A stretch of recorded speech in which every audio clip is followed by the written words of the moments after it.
They followed the formula exactly. So why does the outcome feel like a mistake? The promise that didn't age. Well, there is a strange psychological pattern happening inside an entire generation. It begins with a promise. Study hard, go to college, work hard, build a stable life. For decades, that formula more or less worked. Millennials, those born between 1981 and 1996, were raised at the peak of that narrative. They were told they were capable, empowered, special. Not in a narcissistic sense necessarily, but in a motivational one. The self-esteem movement of the 80s and 90s emphasized affirmation, confidence, and possibility. Parents weren't reckless. They were operating on the psychological knowledge available at the time. Encourage confidence, reduce shame, raise resilient children. The intention wasn't harmful. The timing was, because millennials entered adulthood during a systemic shift no one fully anticipated. The 2008 financial crisis didn't just damage markets. It disrupted expectations. And when expectations collapse, the brain does not simply adjust calmly. It experiences dissonance. Cognitive dissonance occurs when two deeply held beliefs collide. Millennials were raised to believe effort equals outcome, that competence leads to stability, that education secures opportunity. But when they followed the formula no longer worked the same way. College tuition had skyrocketed. Entry-level jobs demanded experience. Housing costs detached from wage growth. The promised path existed, but access to it narrowed dramatically. This created a psychological contradiction. I did everything right. So why does it feel wrong? That contradiction lingers, not loudly, not dramatically, but persistently. Psychologists call another version of this schema disruption, when your mental map of how the world works no longer matches the terrain you're walking on. Schemas help us predict life. When they break, uncertainty replaces direction. Millennials weren't just adapting to a harder economy. They were adapting to a broken narrative. And narrative matters more than people think. Humans regulate stress through predictability. When the rules feel stable, even hardship feels tolerable. When the rules feel unstable, even moderate difficulty feels existential. This is where many analyses stop at student loans, housing prices, and recessions. But the deeper issue is psychological identity formation. Millennials were the first generation to enter adulthood fully immersed in the internet age. But not as children like Gen Z. They were adolescents, which matters. Adolescence is when identity solidifies. It's when social comparison intensifies. It's when belonging and self-worth intertwine. Facebook launched in 2004. Instagram in 2010. That means millennials learned how to be adults while simultaneously learning how to perform adulthood publicly. Every milestone became visible. Every career move became comparable. Every vacation became evidence. Dr. Tim Kasser's research on materialism shows that when self-worth becomes tied to external markers, status, appearance, achievement, anxiety increases and well-being decreases. Social media didn't create insecurity. It amplified comparison. And comparison is rarely neutral. It recalibrates expectations upward, even when income remains flat. Now layer this on top of economic instability. You have a generation told they are capable watching curated success online while privately experiencing stagnation. This creates a subtle but powerful internal split. Outwardly functioning, internally questioning. They appear competent, but they feel suspended, not failing, but not arriving. And this suspension generates a specific type of stress, not panic, not crisis, chronic anticipation. A low-level physiological readiness for a breakthrough that never quite stabilizes. The nervous system remains in preparation mode, and preparation mode, when extended for years, becomes exhaustion, not because millennials are fragile, but because prolonged uncertainty changes how the brain regulates safety. Safety isn't just physical, it's structural. It's the sense that the ground beneath you is predictable. When that predictability dissolves, the brain increases vigilance. Which explains something else critics often misread. Millennials are frequently labeled both entitled and anxious, confident yet insecure, idealistic yet cynical. But those traits make sense when you understand the timeline. They were raised to believe in possibility, then introduced to instability. Belief didn't disappear. Trust did. And when belief persists without structural reinforcement, anxiety grows, because effort continues. But reward becomes inconsistent. Humans can tolerate difficulty. What they struggle with is inconsistency. This inconsistency shaped how millennials relate to work institutions and long-term planning. And that's where the story becomes less about money and more about psychology. What happens to your mind when stability stops being predictable? Chronic uncertainty and the rewiring of adulthood. There's something psychologically destabilizing about doing everything right and still feeling behind. Not temporarily behind, structurally behind. Millennials are often criticized for job hopping, delaying marriage renting, instead of buying or questioning traditional institutions. But criticism rarely asks a more important question. What happens to a generation when stability becomes optional rather than expected? For most of the 20th century, adulthood followed a relatively linear structure. Education, employment, home ownership, marriage, children. These milestones were not guarantees, but they were statistically probable.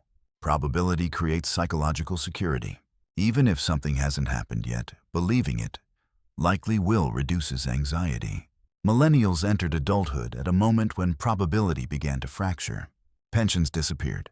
Full-time employment became contract work. Healthcare tied itself to unstable jobs. Housing prices detached from wages. The traditional ladder didn't vanish, but its rungs spread further apart. When stability becomes conditional, the brain adapts. And adaptation under prolonged uncertainty creates something psychologists call allostatic load. Allostasis refers to the body's ability to maintain stability through change. It's how we respond to stress and return to baseline. But when stress becomes chronic, not acute, the body never fully returns to baseline. Instead, it remains in mild activation, always preparing, always bracing. Millennials didn't experience a single defining crisis. They experienced overlapping ones. 2008 recession, student debt explosion, housing market distortion, gig economy normalization, pandemic disruption, inflation cycles. When crises overlap, they stop feeling like interruptions. They start feeling like the environment itself. And when the environment feels unstable, the brain shifts from long-term planning to short-term adaptation. This shift explains several generational behaviors that are often misinterpreted. Take job loyalty. Older generations sometimes frame millennials as disloyal or impatient, but loyalty assumes reciprocity. In an economy where layoffs are strategic tools and pensions are rare, loyalty becomes irrational rather than virtuous. Millennials didn't invent instability. They adapted to it. When corporations shifted from long-term employee investment to short-term efficiency models, the psychological contract between employer and worker changed. The traditional social contract work hard and we'll take care of you eroded. And when contracts dissolve, trust follows. Trust is not an emotional luxury. It's a regulatory mechanism. When institutions feel reliable, individuals relax their vigilance. When institutions feel unpredictable, vigilance increases. Millennials grew up during a period of institutional skepticism, political scandals, corporate collapses, financial bailouts, information overload. The internet exposed inconsistencies in real time. Authority became questionable. Truth became fragmented. When narratives compete constantly, certainty weakens. And when certainty weakens, identity becomes more fluid. This is another major psychological difference. Millennials were raised to value authenticity, but they entered a world where authenticity became performance. They were told to be yourself, then given platforms that rewarded curated versions of themselves. Social media didn't just increase comparison. It blurred identity boundaries. Your professional self, your social self, your aspirational self. All visible, all measurable. Performance pressure became ambient, not dramatic, constant. The result? An entire generation learning adulthood while under observation. Even success began to feel conditional. Achievement required documentation. Experience required posting. Milestones required validation. And when validation becomes a secondary task, layered onto already difficult milestones, cognitive load increases. Now add delayed adulthood to the equation. Millennials are marrying later, buying homes later, having children later. Some of this reflects changing values, but much reflects economic constraint.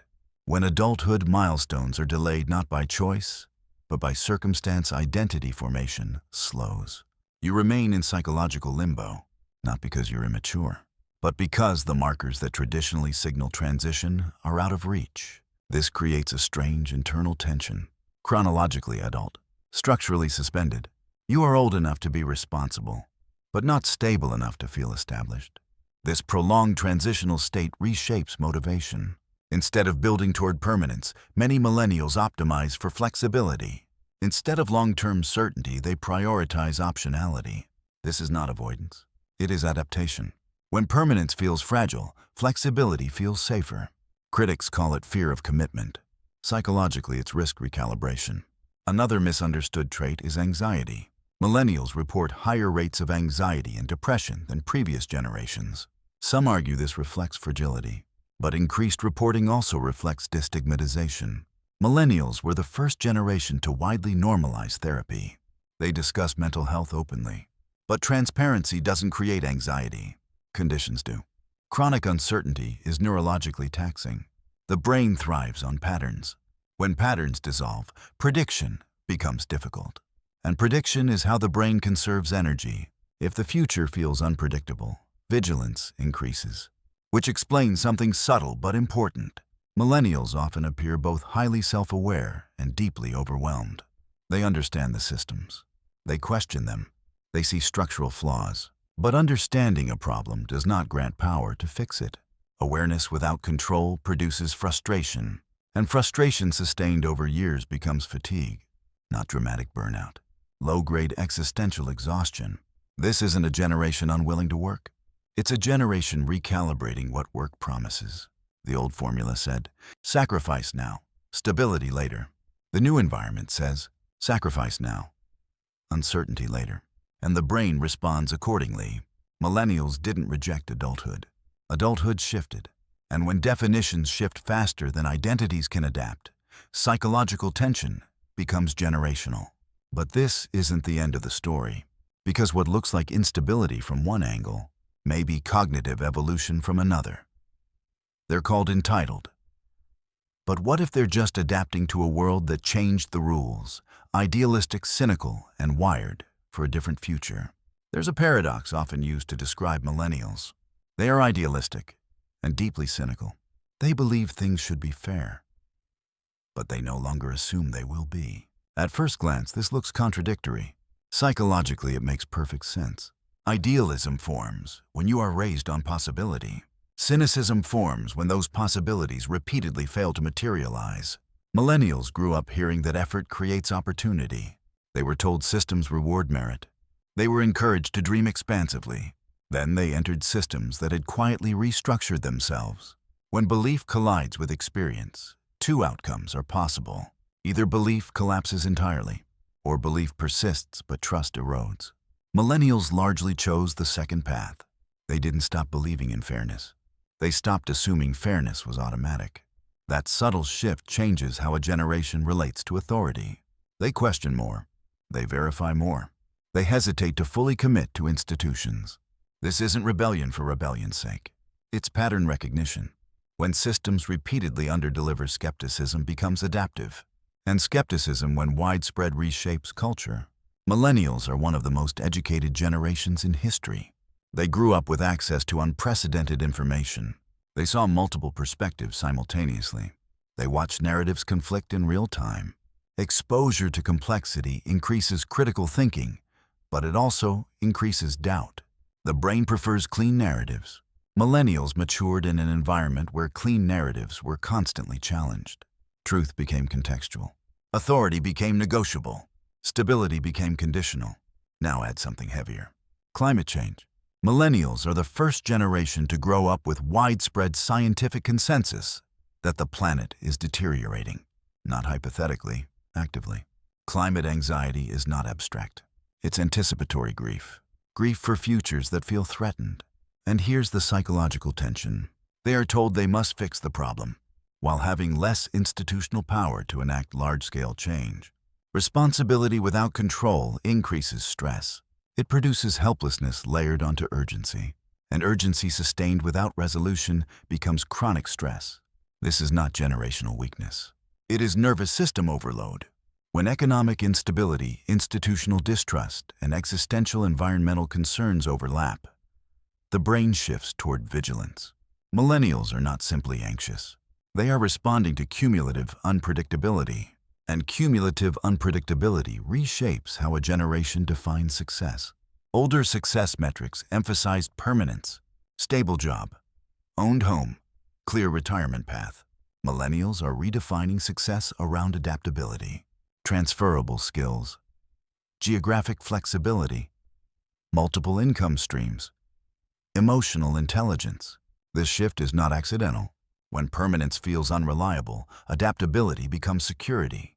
Critics see inconsistency. Psychology sees resilience.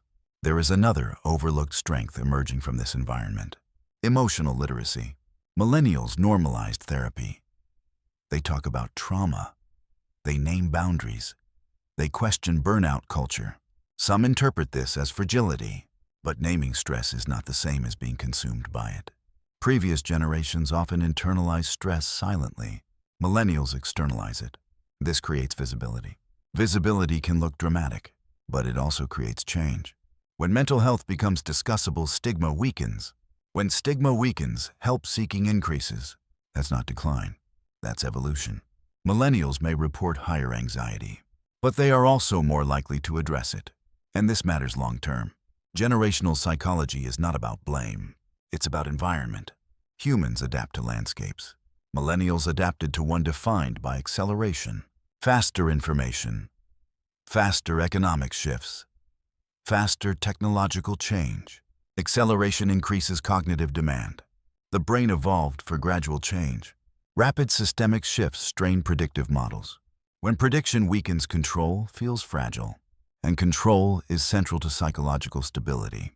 So millennials recalibrated. They invested less in blind loyalty, more in personal skill, less in institutional permanence, more in network flexibility, less in silent endurance, more in emotional articulation. This doesn't mean they have it easier. It means they adapted differently. There is one final piece that reframes everything. Millennials are often described as stuck, but stuck assumes a stable path exists. What if the path itself fragmented? When maps change mid-journey, travelers don't freeze. They adjust. They create alternative routes. They question directions. They carry fewer assumptions. From the outside, this can look indecisive. From the inside, it's recalibration. A generation that grew up expecting structure found fluidity instead. And fluidity requires different cognitive skills: tolerance for ambiguity, comfort with transition, capacity for reinvention. These are not signs of failure. They are signs of psychological adaptation to complexity. Every generation faces stressors. Millennials faced compounding ones during identity formation. That timing matters. When instability hits during adulthood, it challenges plans. When it hits during identity formation, it reshapes identity itself. Millennials became adults in motion. And adults in motion think differently. They question systems sooner. They pivot careers faster. They value experience over permanence.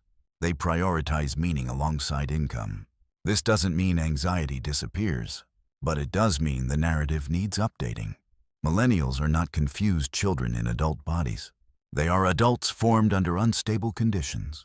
Their psychology is predictable when you examine the landscape that shaped it. High expectation, high visibility, high uncertainty, and yet they continue adapting. If anything defines this generation psychologically, it's not entitlement. It's recalibration under pressure. And recalibration, when sustained long enough, becomes culture shift. The question is not whether millennials are anxious. The question is, what kind of world produces a generation like this, and what that says about where we're heading next.